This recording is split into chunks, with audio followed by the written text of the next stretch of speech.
सीधा मुद्दे पर आते हैं। नदियों को हमेशा से हमारी लाइफलाइन माना गया है ना? पीने का पानी, खेती, सर्वाइवल, सब कुछ इन्हीं पर टिका है। लेकिन जरा सोचिए, क्या हो अगर यही जीवन देने वाली नदियां अचानक आपकी जान की दुश्मन बन जाएं? आज के इस विश्लेषण में हम दुनिया की कुछ ऐसी नदियों की खौफनाक सच्चाई उजागर करने वाले हैं। तो चलिए इस सवाल की गहराई में उतरते हैं। अब जब भी खतरनाक नदियों की बात होती है तो लोग अक्सर एक टॉप 10 लिस्ट थमा देते हैं, पर हम ऐसा नहीं करेंगे। हम उस रटे रटाए काउंटडाउन वाले तरीके को दरकिनार करते हुए इन 10 जानलेवा नदियों को उनके खतरे की असली वजहों के आधार पर बांटने वाले हैं, ताकि हम समझ सकें कि आखिर ये लाइफलाइंस इतनी खतरनाक क्यों हो जाती हैं। आज की हमारी ये पूरी चर्चा 3 मुख्य हिस्सों में बंटी है। पहला, पानी के नीचे छिपे शिकारी। दूसरा, प्रकृति की निर्दयी ताकतें। और तीसरा, जहरीला और प्रदूषित पानी। शुरुआत करते हैं हमारे पहले हिस्से से। 1. पानी के नीचे छिपे शिकारी, जहां खतरा जिंदा है। कुछ नदियां ऊपर से देखने में बहुत ही शांत और खूबसूरत लगती हैं, लेकिन सतह के ठीक नीचे असल मौत आपका इंतजार कर रही होती है। ऑस्ट्रेलिया की ब्रिस्बेन नदी को ही ले लीजिए। ये जगह देखने में किसी पोस्टकार्ड जैसी लगती है, लेकिन इसके शांत पानी के नीचे खतरनाक शार्क मछलियां घात लगाए किसी की एक छोटी सी गलती का इंतजार कर रही होती हैं। वहां रखा गया एक गलत कदम और सीधा मौत से सामना। इसी तरह दक्षिण अमेरिका की अमेज़न नदी, जो कि इस महाद्वीप की दूसरी सबसे बड़ी नदी है, वो ऐसे विशालकाय एनाकोंडा का घर है जो एक पूरे इंसान को जिंदा निगल सकते हैं।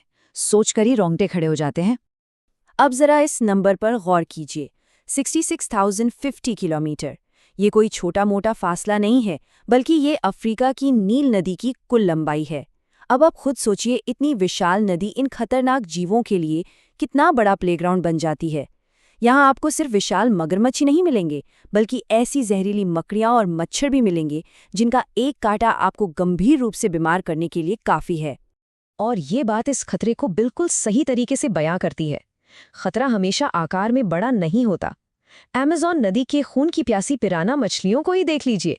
ये इतनी आक्रामक होती हैं कि पलक झपकते ही किसी भी शिकार को नोच नोच कर सिर्फ एक कंकाल में बदल सकती हैं। इनके काम करने की तेजी और तरीका सच में बेहद खौफनाक है। चलिए अब आगे बढ़ते हैं हमारे दूसरे हिस्से की तरफ। 2. प्रकृति की निर्दयी ताकतें, भ्रामक भौतिकी और भूगोल। यहाँ खतरा किसी जिंदा जानवर से नहीं, बल्कि खुद पानी की बेकाबू ताकत और भ्रामक भौतिकी से है। इंग्लैंड के यॉर्कशायर की वार्फ नदी इसका एक परफेक्ट उदाहरण है। इसके किनारे देखने में जितने शांत और मनमोहक लगते हैं, इसकी असलियत उतनी ही खतरनाक है। सतह के नीचे बहने वाले अंडर वाटर करंट इतने तेज होते हैं कि वे आपको पल भर में मौत के घाट उतार सकते हैं। और तो और किनारे के पत्थर इतने ज्यादा फिसलन भरे हैं कि वहां रखा गया आपका एक कदम सीधा जानलेवा साबित हो सकता है। अब जरा इन भौगोलिक बुरे सपनों को देखिए। अफ्रीका की कॉन्गो नदी करीब 3000 मील का एक ऐसा घुमावदार सफर तय करती है जो एकदम सुनसान और गहरी घाटियों से होकर गुजरता है। इन डरावनी घाटियों को लोग नर्क का द्वार या अंधकार का हृदय कहने लगे हैं। वहीं दूसरी तरफ अमेरिका के दक्षिणी हिस्से में बहने वाली रेड नदी है। ये नदी रातों रात अपना बहाव बदलने के लिए कुख्यात है। अचानक बनने वाले भंवर और इसके आसपास के दलदल हर वक्त किसी न किसी को अपने अंदर खींचने के लिए बिल्कुल तैयार बैठे रहते हैं। अब जरा इस नंबर को देखिए और प्रकृति कितनी अस्थिर हो सकती है इसका अंदाजा लगाइए। 27। ये सिर्फ एक नंबर नहीं है, बल्कि ये बताता है कि दुनिया की छठी सबसे लंबी नदी यानी चीन की पीली नदी ने कितने बार भयानक और हिंसक रूप से अपना रास्ता बदला है। जी हाँ, पूरे 27 बार इसने अपना बहाव क्षेत्र बदला है। और इस तरह बार बार रास्ता बदलने का अंजाम क्या होता है? विनाशकारी और बहुत ही तेज बाढ़। ये बाढ़ अपने रास्ते में आने वाले घरों, संपत्तियों और इंसानी जिंदगियों को पूरी तरह से मिटा देती है। इसी भरी तबाही और जानमाल के नुकसान की वजह से चीन में इसे एक बहुत ही दुखद नाम मिला है, शोक की नदी या द रिवर ऑफ सॉरो। अब हम आते हैं अपने तीसरे और शायद सबसे अहम हिस्से पर। 3.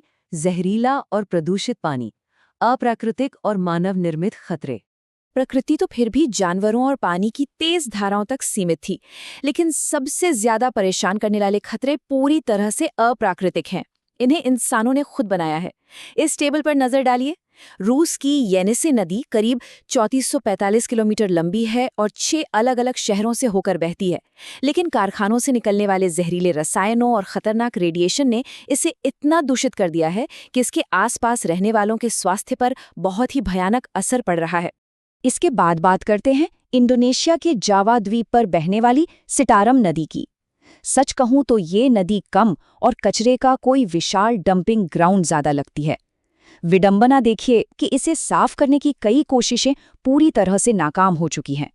इसका पानी खतरनाक बैक्टीरिया से भरा हुआ है, लेकिन फिर भी आज भी वहां के स्थानीय लोग हर दिन इसी नदी में नहाने और इसका पानी पीने को मजबूर हैं। ये सच में दिल दहला देने वाली हकीकत है। तो यहाँ सबसे बड़ा सवाल ये है कि हमने नदियों का क्या हाल कर दिया है। इस नंबर 1.6 पर ध्यान दीजिए। ये स्पेन की रियो टिंटो नदी के पानी का पीएच लेवल है। सोने, चांदी और तांबे के भारी खनन की वजह से इस नदी में अब सामान्य पानी नहीं बल्कि खून जैसा लाल रंग का तेजाब बहता है। बिल्कुल सही सुना आपने, सीधा बहता हुआ एसिड। ये जगह इतनी ज्यादा खतरनाक है कि इसका पानी किसी भी आम जीव को आसानी से गला सकता है।